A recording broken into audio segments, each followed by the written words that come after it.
Have you ever been really, really hungry?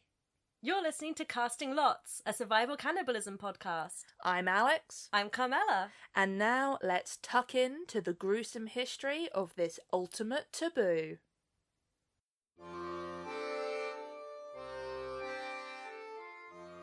Welcome to episode 2, where we will remain on land and be covering the 1972 Uruguayan flight disaster.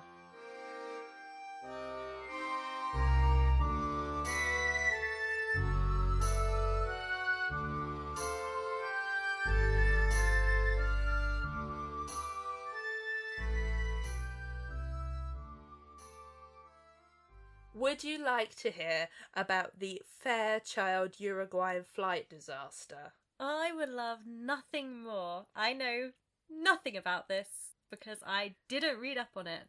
You also didn't know where Uruguay was when we talked about it a little earlier. Or how to say Uruguay. The Uruguay flight disaster. So before I get started on the story properly, what I need to say is pretty much every opinion that I have over the course of this podcast is going to have been coloured or influenced in some way by the fact I researched this disaster. Not only in depth, but also because I covered it first. It's such an incredibly human story, but it's one that we have the privilege of knowing almost completely. We have interviews, we have books, we have documentaries, we have photographs, we have footage. It took place in the 1970s. It's by far the most recent story that we're going to cover. And for me, the actions, the behaviours, the intensity of what happened is not only real, but it means that it's this story that I'm going to be looking through the lens of everything else. It puts everything to a lot of context. Before I get on to the events of 1972, I'm going to start with 2 quotes from the survivors. Not only context, but their own words. The first comes from Nando, who will be covered later on. He states that our story is described as cannibalism. He thinks that's wrong. Cannibalism is when you kill to eat. In their case, he thinks the terminology that should be used is anthropophagy, the eating of human flesh. And it's just terminology. That's the direct quote. And from the title of this podcast, we're going to be using the phrase cannibalism and survival cannibalism. But I think we are doing it in the same spirit as when Nando talks about the terminology. We're deliberately reintroducing that it is a matter of terminology and trying to sort of take the moral weight away from when we're saying cannibalism is bad and evil. It's just the act of eating human flesh to survive. I question the idea of using anthropophagy because it is eating human flesh, but it's not just a human eating human flesh. If a dog ate human flesh, it would be anthropophagizing? Is there a verb for it? If there is, I'm definitely not going to try and say it. It took many takes to get that sentence out. I wanted to acknowledge it, but we are going to be using the terms cannibalism throughout this podcast. But the second quote to lead us in from the story is from Zabino, who was one of the medical students flying as part of the rugby team, who said that after the crash and the decision that was made to survive on their dead companions, that I know that if my dead body could help you to stay alive, then I'd certainly want you to use it. In fact, if I do die and you don't eat me, then I'll come back from wherever I am and give you a good kick in the ass. This is what I'm saying with this story is so human. We don't tend to get these accounts when we're looking at cases from the 16th, 17th, 18th, 19th centuries. We have interviews. We know how people felt. I just think this is a very powerful story, even if this wasn't a podcast about survival cannibalism. I think it's a very worthy story to know. So, with the introduction, it is Friday the 13th Oh, of course it is. Yeah, it's October 1972, and 45 people, which is 40 passengers, mostly made up of the Old Christians Rugby Club from Uruguay, with some friends and family, a few strangers filling up spare seats, are on the military commissioned plane, and there are 5 members of the crew. They're flying in Uruguayan Air Force Flight 571. The type of plane, which was a Fairchild, had a history of tragedy, with 23 of the 48 planes in service having been involved in some kind of crash or accident. Oh my god. Before we even start, there's a total fatality rate on the Fairchild of 393. Why are they still flying with these planes? They're not for much longer. Yeah. The flight is taking place. They've had a short waylay, but they're back in the air, and they're making their way over the Andes. They're crossing from Uruguay to Chile to play rugby. And at 3:30, the co-pilot, under the mistaken belief that they'd made it past the town of Curicó, turned north. If they'd made it past Curicó, they would have been over the Andes. Okay, right. So my geography, as we said earlier, is not so great in that I didn't know that Uruguay was in South America. Which part of South America are we in, Alex? So the Andes run north-south. Okay, cool. Uruguay is on the east. Chile is on the west. Okay. Curicó is past the halfway point between the Andes. I see. So if they'd passed Curicó, they would be on the right side. Okay. The co-pilot believes they have passed Curicó. He is insistent on this. Mm-hmm. But they haven't. They turn north, and this leads the Fairchild into a proper disaster heading straight into the Andes. Abortive measures are taken to try and save the plane, but to absolutely no avail. Yeah, I think maybe when they got on the plane, that was already... The fault of the crash is laid at the hands of the pilots and human error in totality. There are various problems when it comes to flying over mountain ranges. These are acknowledged, but the pilots were incorrect in where they thought they were. The Fairchild strikes a mountain. The loss of the right wing in turn leads to the loss of the tail, which then leads to the loss of the left wing. 5 people, so 2 crewmen and 3 of the boys who are still trapped in their seats, are lost when the tail of the Fairchild is lost. And obviously without wings or tail... Yeah, that's most of the plane gone. That's most of the steering bit of the plane. Yeah. Luckily, if you can say luckily for the survivors, the fuselage remarkably remains intact. So the Fairchild falls out the sky and toboggans down a ravine. They travelled at nearly 200 knots. It's incredible that anyone survived that crash, especially because they landed on snow. If they'd have landed directly in mountain, there would have been nothing. The survival of the fuselage would be the salvation for all of those who would survive in the Andes. After the crash, some of the boys managed to pull themselves out of the wreckage. Others were trapped and needed assistance, yet more were unconscious or suffering. The only medical aid that they had was the fact that a few of the boys were medical students. Oh, wow. I'll get on to what was in the first aid kit later on. It's not a pretty sight. It's here in the story that we first come across Nando, who I quoted at the beginning. Now, he is Fernando Sela Parado, but for ease of telling the story, he is going to be Nando, which was his nickname. Now, I have a small aside to make here, and this is about research, because the main literature that I was using for this story was alive. There was only One Way to Survive by Piers Paul Reed. Mm-hmm. He was approved by the survivors to tell their story. It's a harrowing, wonderful and heart-wrenching read all at the same time. So it's a bit like a Goodreads report here. But he certainly does not want to make it easy for you following who's who. In one paragraph, he'll refer to the same person by their first name, their surname, and their nickname multiple times. It's like reading War and Peace. Pretty much. So I'm going to just stick to giving people the one name, because this is by no means the story with the most number of people, but for ease of storytelling, we'll go one name at a time. So, Nando. Nando had been flying with his mother and his sister. His mother died during the crash, and his sister was fatally wounded. Nando was considered so close to death that he was left with the other wounded. Oh, poor Nando.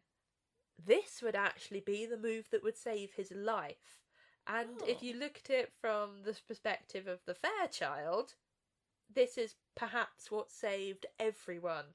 Because in being left with the dead, or at least with the severely wounded, the cold, there's a very technical medical explanation of this, but the cold treatment basically is what was able to save his brain, because he was allowed to heal from his not quite medically induced coma, and he will be back in the action a little later on.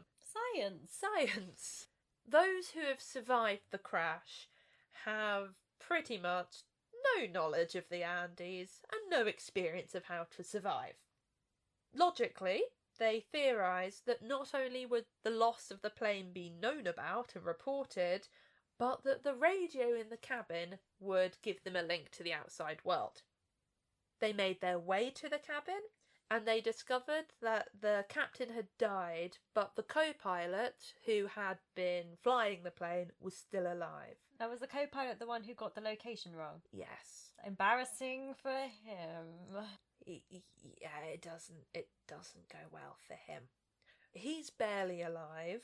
He's trapped by the plane instruments. The boys can't free him.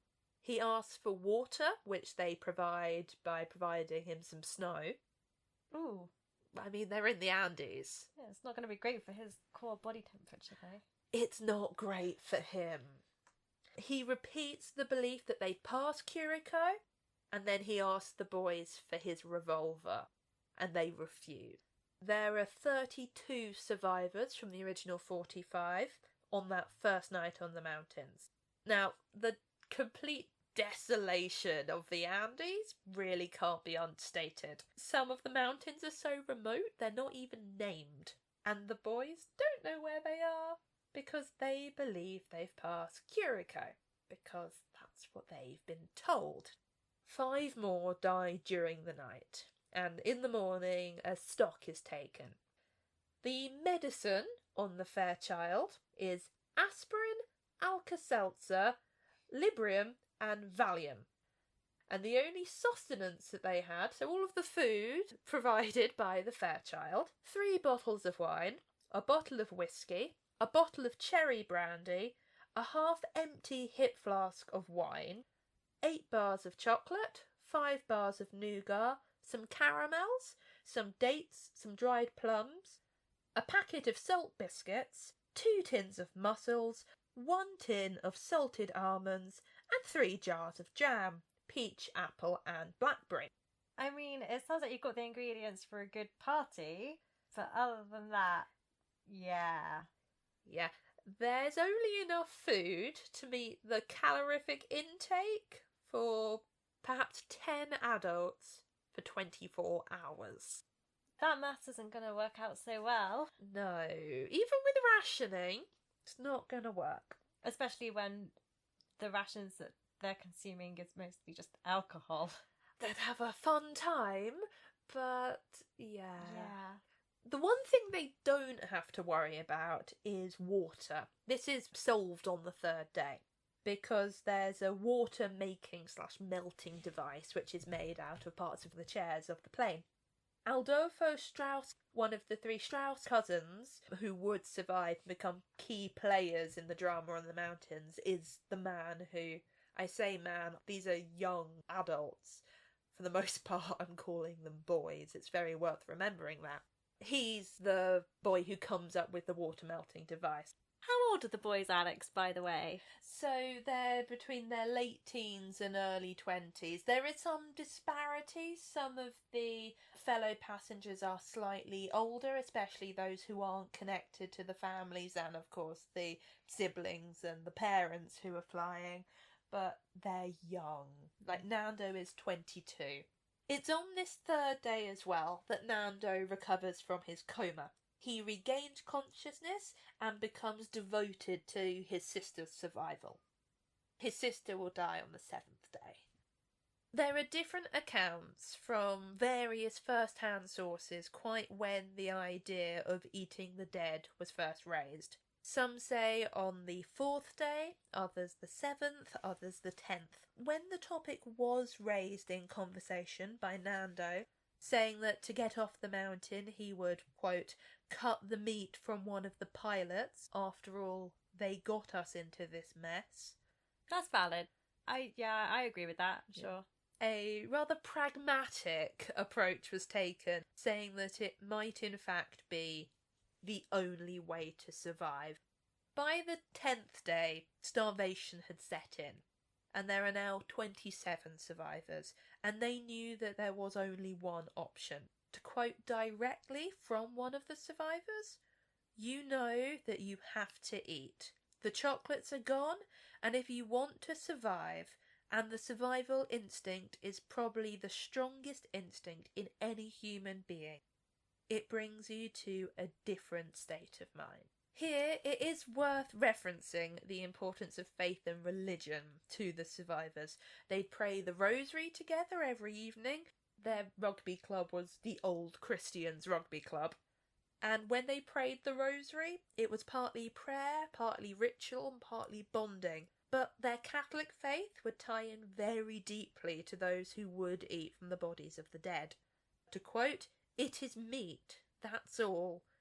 The souls have left their bodies and are in heaven." It was also argued that if God had intended for there to be no survivors, everyone would have died in the crash, and it would be wrong to reject the gift of life. And here, during this meeting of the 27 survivors, and it was a meeting, they sat down and discussed between all of them. We get very used to survival cannibalism being something done shiftily in the dark of night, and the decision being made by more morally dubious members of various parties. These boys were trying to survive, and they were doing so very open and honestly. I think that in terms of just the case that we discussed before, the Donner Party, and in the ones that are coming up, we do see people having these kind of meetings and discussions. Maybe it's because people don't want to believe that a group of rational people can sit around and conclude that the best method to go forward is to eat a body. That's maybe why we're used to imagining it as a shifty thing. Because that's certainly, from the research we've done, not how it comes about. It comes about due to a combination of desperation, but also logic. During this meeting, this is when Zabino says the quote that I started with. But even those who were reluctant to eat dead bodies themselves made a pact that if they were to die, their bodies were to be used as food. That's nice. And all of the 27 said this, or at least there's been no evidence I've been able to find that anyone objected. So, I don't know, I think this story's really important. The decision had been made, and 5 boys made their way into the snow. Canessa cut 20 slivers of meat. They are said to be as thin as matchsticks. They were placed on the roof of the Fairchild. Not all of the survivors ate that day. Not Liliana Methel, who was the only female survivor, but many did. And there was seemingly no judgment made by those who didn't eat towards those who did. In fact, one of the boys wrote a letter to his girlfriend about the act of eating the dead, and he wrote that if the day came and I could save someone with my body, I would gladly do it. Romantic. There was no beating about the bush about what was happening, and he fully intended that letter to be read by his girlfriend. Presumably in writing it, though, he would assume that his girlfriend would understand as well. So it's not just a case of the other survivors understanding. It's a case of they seem to believe and be sure that the world at large will also understand. On the 11th day, the survivors were able to work the radio, but not the transmitter. Oh. I'm afraid I'm going to make that worse. Because in being able to work the radio, they hear word that there had been a rescue operation that had just been called off. Oh, that's very, very depressing. So they were going to have to rescue themselves. The survivors continued to eat. Some who had been reluctant the day before were persuaded due to religious analogy of Holy Communion. When Christ died, he gave his body to us so that we could have spiritual life. My friend has given us his body so we can have physical life. In some instances, meat was cooked, but this caused proteins to die off and the meat to shrink in size. In any case, firewood was limited and the meat was rarely cooked, although it was more palatable to survivors when it was. It could almost be said by this point that the worst had passed, and the boys started making ventures to find some hope. The boys had sustenance to traverse the mountainside. The tail of the plane could be found, or at least could be searched for. There could perhaps even be other survivors living in the tail. There could be more supplies, and they knew that the batteries were kept in the tail. These could perhaps be used to work the transmitter. And if nothing else, I guess there's going to be a supply of more bodies in the tail. Yes. It's hopeful. There does seem to be something to work towards here. On the first of these proper voyages from the wreck site, more bodies are found. And Zabino collected their wallets, their identity cards and their medals, keeping a record of the lost dead safe in a suitcase. I was going to say, I assume that's an identification thing rather than hoarding. Yeah, no. The respect and care that the memory and the honour of the dead were held in, it's remarkable. It's so human to see Zabino collecting identity cards, and he even collects money so that they can be returned to their families. Oh, that is very sweet. Unfortunately, tragedy is going to strike again. More than your plane crashing. Oh, yes. On the 17th night, there's an avalanche. Oh my god. It engulfs the Fairchild. It pushes past the defences of suitcases that the boys had built up because, of course, half the fuselage is open and ripped away. And it buries everyone in the plane alive. Oh, it's just not getting any better for them, huh? It gets worse, because there are desperate attempts by those who survive to uncover their friends and companions. But the act of uncovering one person in the cramped space leads to more people being piled in snow. 8 people die during the avalanche, including the last member of the crew and Liliana, who'd been the only female survivor. From 27 down to 19. They were trapped in the Fairchild for 3 days, with the submerged fuselage offering protection to the 19 survivors from the blizzards and storms of danger of the mountain. It was later said that perhaps the avalanche saved the lives of those who remained. Oh, it was extra insulation. Extra insulation. They were defended from the appalling weather, and it also meant that there was a further supply of food. That's dark, but true. For those who remained, it was again clear the only way for them to survive was to mount their own expedition and walk to Chile. Now, the boys believed that they had passed Curacao. This meant that they were pretty much out of the Andes, that over the next mountain would be Chile. This is, of course, not the case. Expeditionaries needed to be chosen, And these boys would receive larger portions of meat, the best places to sleep, the driest and warmest place of the Fairchild. They'd be excused from daily chores, so they'd have the strength needed to walk to freedom. 4 expeditionaries, including Nando, are chosen. In order to maintain the sort of checks and balances within this group, there also emerged an unofficial government, which was the Strauss cousins, who were not only respected by the other survivors for their manner and their realism and their quiet leadership, but they also took the unpleasant responsibility when it came to cutting the meat. For the most part, the boys were following in the tradition of survival cannibalism. They ate what couldn't be immediately recognised as human. The lungs, skin, head and genitals were thrown aside. But circumstance led to consuming almost the total sum of those left behind. So the first test for the expeditionaries comes about a month after the crash, on the 15th of November, when 3 of the expeditionaries, including Canessa and Nando, filled their knapsacks and walked northeast. They were hoping to find Chile, but had to skirt their way through the valley first. Okay, is their geography better than mine then? Chile is to the west, but because of where the Fairchild has landed in the valley, they have to get out of the valley first. Right, okay, I get you. The one fact that is quote-unquote known throughout this whole story is Chile is to the west. They hoped to find Chile.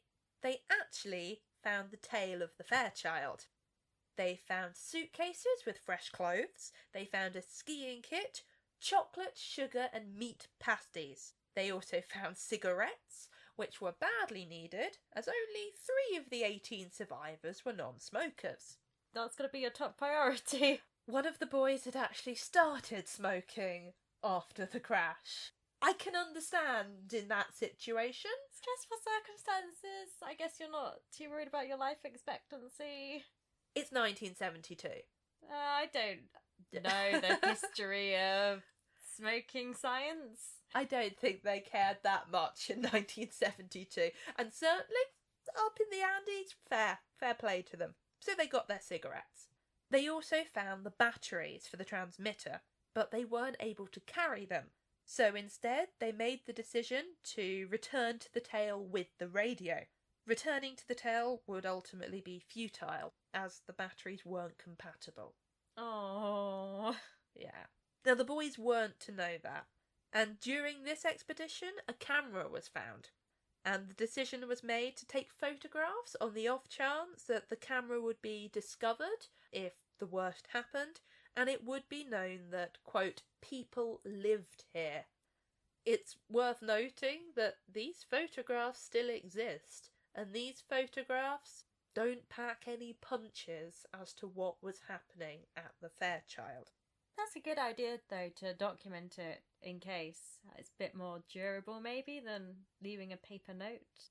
The boys had tried to write on the roof of the Fairchild in, I believe, nail varnish and SOS, but once the expeditionary certainly got far enough away, they saw that the white fuselage and the snow just couldn't be seen. It was why none of the rescue missions actually found the plane, even though the initial rescue attempt was searching where the Fairchild was lost. Oh no. It's just a series of bad luck and bad decisions, perhaps, from pilots and rescuers. I'm going to say for the rescuers, it was impossible to find the Fairchild, especially because the pilot's mistake had been transmitted. So they thought the plane was in a different location as well. Yeah. They knew that, wait a sec, he said he made that voyage that takes 11 minutes and 3 minutes, but that's all they had to go on. For the first time, supply of food was actually running low. It wasn't that there were no bodies to eat, but that they'd been lost by the avalanche. So the survivors in turn turned to eating the parts of the corpses that had previously been rejected, even splitting skulls which would be used as bowls.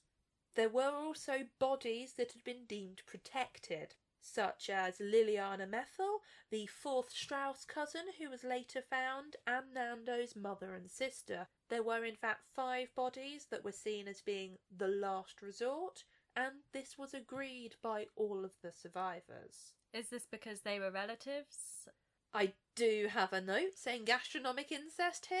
In some cases, it does seem to be relatives. It's worth noting that Liliana, being by the end the only female survivor, her husband survived. It was out of deference to him that it was agreed not to eat Liliana. And that's similar with Nando's mother and sister as well.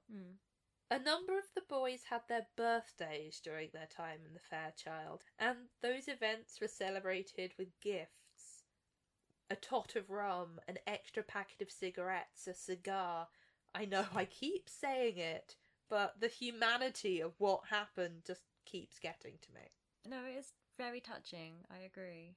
On the 12th of December, nearly 2 months after the plane crash, and with the survivors now only numbering 16, the expeditionaries set off on what would be the ultimate test of survival. The walk to Chile, believed to be just over the mountain range. Although, of course, they were in the middle of the Andes, not at the edge. The lives of all of those left at the Fairchild was on their shoulders. Before setting off, Nando took the Strauss cousins to one side, and he told them that they had his permission to use the bodies of his mother and sister for sustenance. And a direct quote here says that was such a great act because he didn't have to give us that authorization, but he did. So the expeditionaries, are they taking any meat with them? They are filling their knapsacks. I believe they have 8 days. It's either 8 or 10 days worth of food. They've had a sleeping bag made. All of the efforts have gone into sustaining the expeditionaries. Everyone knows that they're the final hope. For example, Zabina, one of the medical students, had been talking about the importance of liver for nutrients. So expeditionaries got extra rations of liver. They seem like a very resourceful bunch in terms of making a water melting device and sleeping bags. I'm not sure I'd know where to start. So they definitely took the initiative. It was a case of, we need to survive, so this is how. For example, where it comes to the radio and the transmitter, one of the boys had previously made a radio just at home for fun. He was put in charge of running the radio, and he did not think he was up to the task, but he had to fulfill that obligation because they needed it to survive. I mean, this sounds pretty qualified if you've built a radio. Circumstances are a bit different. So the 3 expeditionaries set off. Nando, Canessa and Visitin. Although not before, Nando left a red shoe, which was one of a pair for his nephew that he'd bought as a gift. He left it hanging from the hat rack of the Fairchild, and he gave his word that he would return to collect it. Now, from this moment on, there are 2 stories. There are the boys at the Fairchild and the 3 expeditionaries.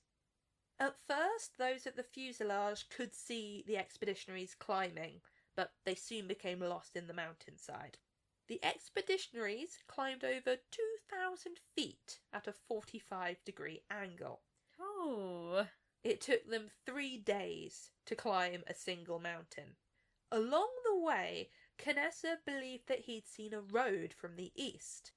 But the mantra that kept the boys going for all of this time was that Chile was to the west, so they continued to the summit. In fact, not only was there a road, but only 5 miles to the east of the Fairchild, there was a hotel. Oh no. While the hotel was empty for the winter months, it was stocked with tinned food. Oh, that's just so speechless. Yeah, the boys had absolutely no way of knowing this. It was Nando who mounted the summit first. It was Nando who named the mountain. He called it Mount Seller after his father. He wrote this on a plastic bag in lipstick, I believe, and he left it under a stone. The boys had been using lipstick and various leftovers of the women's makeup to protect themselves from the sun. It was also Nando who was the first man to see that they weren't at the edge of the Andes, that there were no green valleys in sight, that instead the mountain range continued. They were completely surrounded by snow-capped peaks. Apart from directly to the west, there were 2 mountains without snow. That was now their only hope. They had to keep heading west. There's no way we can go back. We'll die, but we'll die trying. Let's die together, was the decision made by the expeditionaries. But only Nando and Canessa continued west. Visiting returned to the Fairchild, leaving his additional supplies. Is he too tired to go on, or he wants to let them know what's happened? It was decided by Nando and Canessa that they worked better as a team and that the 2 of them could get further together using Visitin's supplies than the 3 of them would, and Visitin very quickly agreed to go back to the Fairchild, and did so very quickly using one of the seats from the Fairchild as a toboggan and went flying down the mountain. Oh, that's fun. Those at the Fairchild were faced with their own dilemmas. The continuing shortage of food and the very real possibility that if the first expedition failed, they'd have to send out a second, less prepared and without the advantages of the first. The return of Visitin led to both anguish and tentative hope, especially accompanied by the growing thaw, because the melt started to reveal more bodies. Useful. Especially because these were the bodies of those who'd been killed in the earliest days of the disaster, leading them to have more and better meat because they hadn't suffered from the starvation. Of course, they'd have more fat deposits. Despite those of the Fairchild falling into a comfortable routine, the continuing belief that the expedition may have been a failure continued to hang over their heads. And by the 20th of December, all 14 survivors at the Fairchild believed that they were going to be spending Christmas in the Andes. It was an almost overwhelming blow. However, Nando and Canessa had continued west. They trekked nearly 40 miles of the Andes. It was actually 37, but in their own words, these were very long miles. Up and down mountains in the snow. Yeah, that's going to take quite a while. It's not nothing, especially because even accomplished mountaineers have marvelled at what they achieved. No training, no skills, no knowledge, no equipment. No food. No food. Well, they had quite a bit of food by this point. No non-human food. No non-human food. And yet they survived. As they said themselves, the only reason you go forward is because you can't go back. And it was a near continuous effort just to keep moving. Although they rested, they never built a shelter. And while they had supplies, Nando lost 60 pounds and Canessa lost 40. However, their incredible journey would not be in vain, as after 10 days of walking, they heard running water. The snow stopped, the valley opened up, and for the first time in months, they saw flowers. Aww. They also found evidence of civilization. There was an empty soup tin and cow dung, which was enough to alert the boys that there were people around. There are cows. There are cows. There were conversations about trapping a cow, and then Nando and Canessa were like, that's not overly going to endear us if we kill one of their cows. How'd you trap a cow? To catch a cow, you have to think like a cow. I think they were going to jump out of a tree. I'm not sure. It wasn't the most solid plan. As they said themselves, they had water, they had grass to eat. What simple things we need to be happy.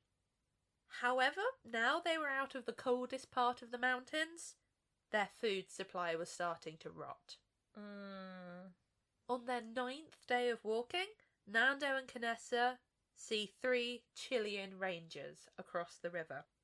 Nando sunk to his knees in supplication, and they were just about able to communicate over the river that the men would return the next day. On their 10th day, the rangers threw a means of communication to the boys. They threw them a sheet of paper, which was launched over the river by being tied around a stone. For the first time in months, the survivors of Flight 571 could be heard, and this is what Nando wrote. I come from a plane that fell in the mountains. I am Uruguayan. We have been walking for 10 days. I have a friend up there that is injured. In the plane, there are still 14 injured people. We have to get out of here quickly, and we do not know how. We don't have any food. We are weak. When are you going to come and fetch us? Please? We can't even walk. Where are we? They were thrown bread and cheese across the river, the first substantive food other than human flesh that they had eaten in months, and the 2 boys buried what remained of their original rations. I have to say that just for the Rangers, that's a that's a hard-hitting message to receive. Yes, especially because the rescue mission had been abandoned. It was known that the plane was lost in the Andes, but when news first broke, people thought it might be a hoax. Oh, wow. Not for very long, but especially the boys' families who had been leading these rescue missions and trying to find out news and information, and then suddenly here's this very neatly written letter, and it was a bit like, okay. I guess they didn't want to get their hopes up as well. Oh, yeah, it gets a little... Obviously, with there being survivors, that means that there are those who didn't make it.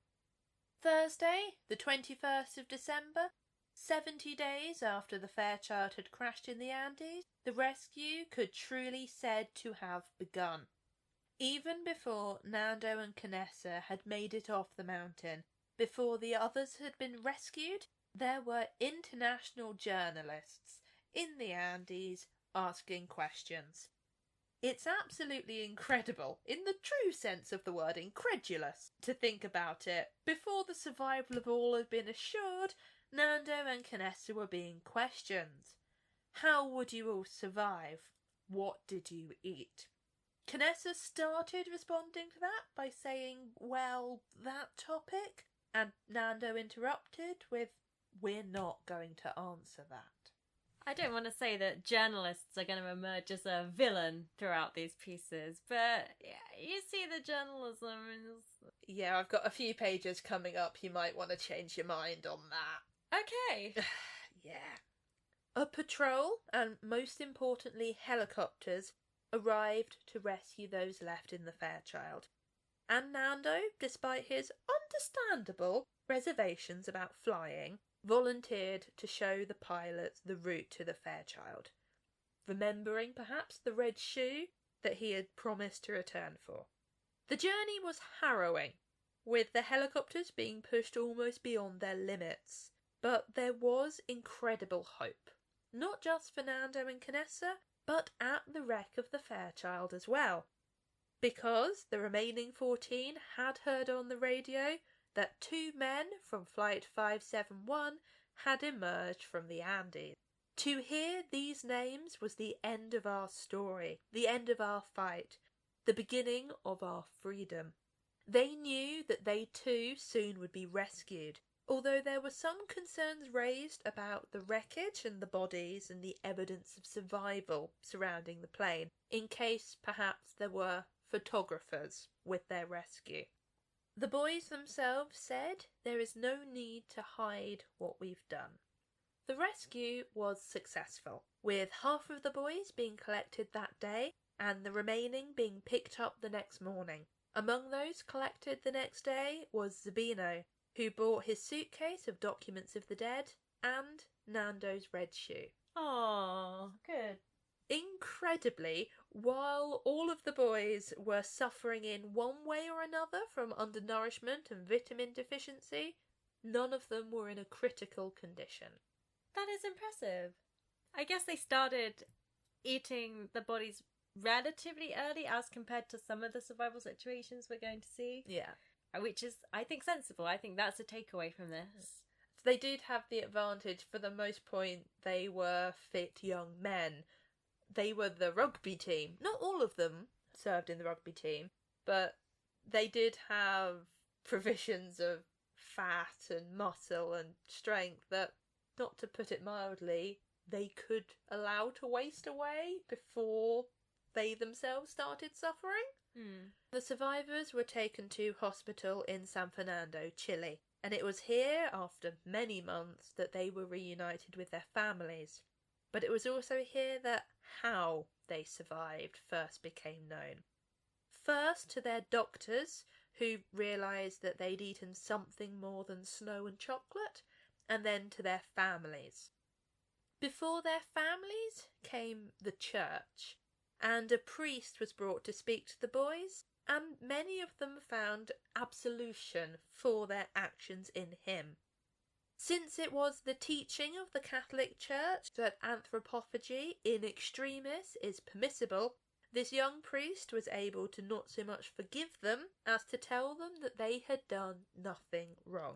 When did that come up as a teaching? How long's that been about? I'm just interested that they've needed to create a rule around that because of how frequent it's been in the past. It's one of the really strange things that pops up around the Catholic Church and cannibalism.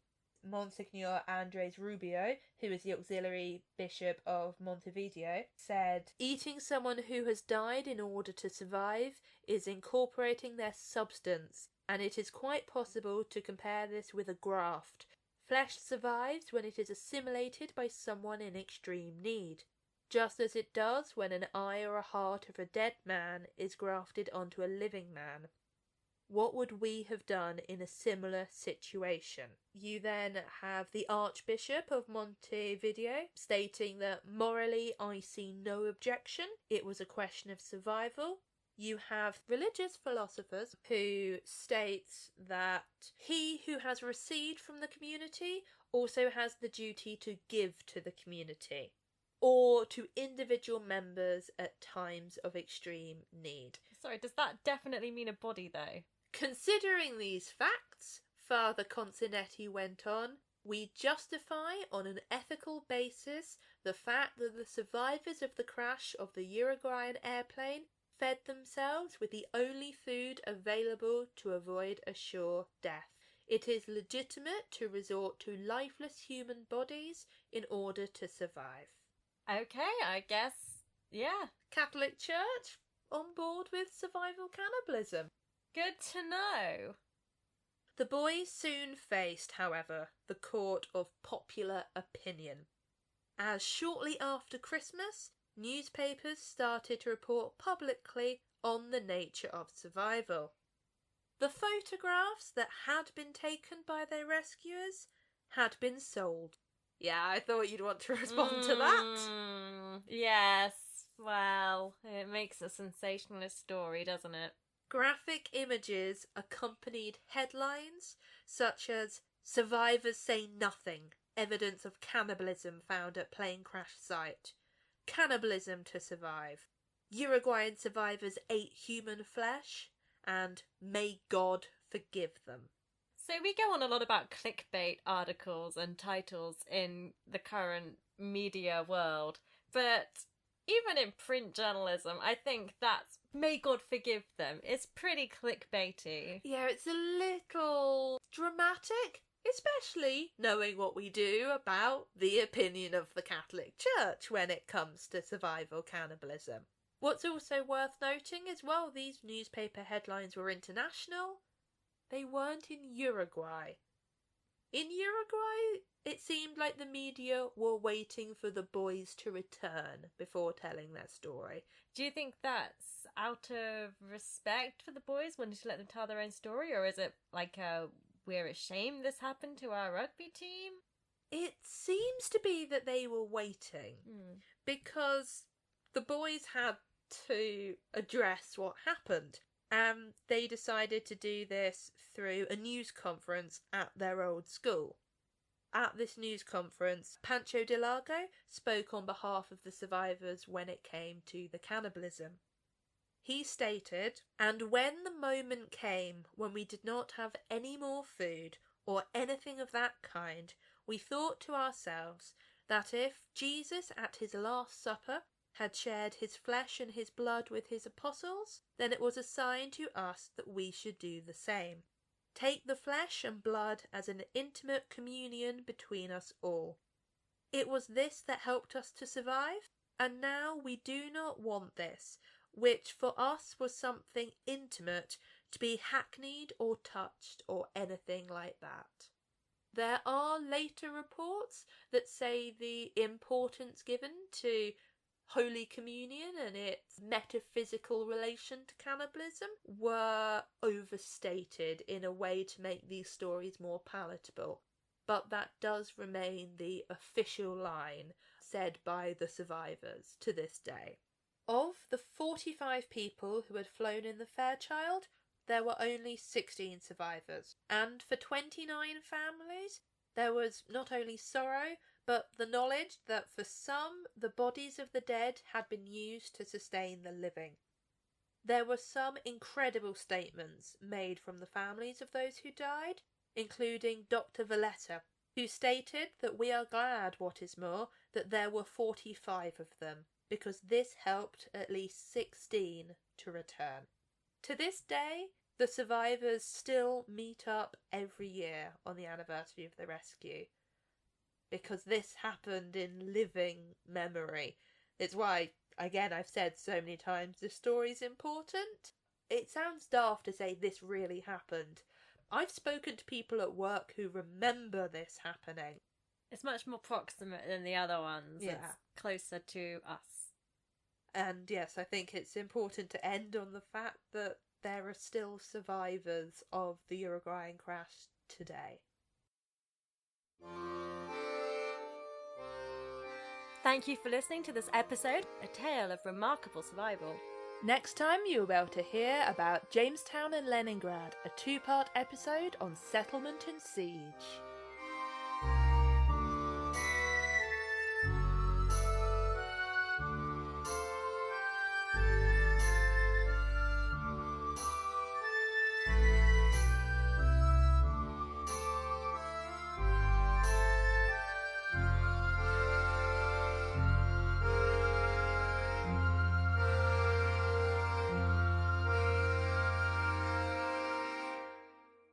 Casting Lots Podcast can be found on Twitter, Instagram and Tumblr as @CastingLotsPod and on Facebook as Casting Lots Podcast. If you enjoyed this episode and want to hear more, don't forget to subscribe to us on iTunes, Google Podcasts, or wherever you get your podcasts. And please rate, review and share to bring more people to the table. Casting Lots, a survival cannibalism podcast, is researched, written and recorded by Alex and Carmela, with post-production and editing also by Carmela and Alex. Art and logo designed by Riley, @TallestFriend on Twitter and Instagram, with audio and music by Daniel Wackett. Daniel Wackett on SoundCloud and @DSWack on Twitter. Casting Lots is part of the Morbid Audio Podcast Network. Search #MorbidAudio on Twitter, and the network's music is provided by Michaela Moody, Michaela Moody 1 on Bandcamp. Morbid Audio Podcast Network.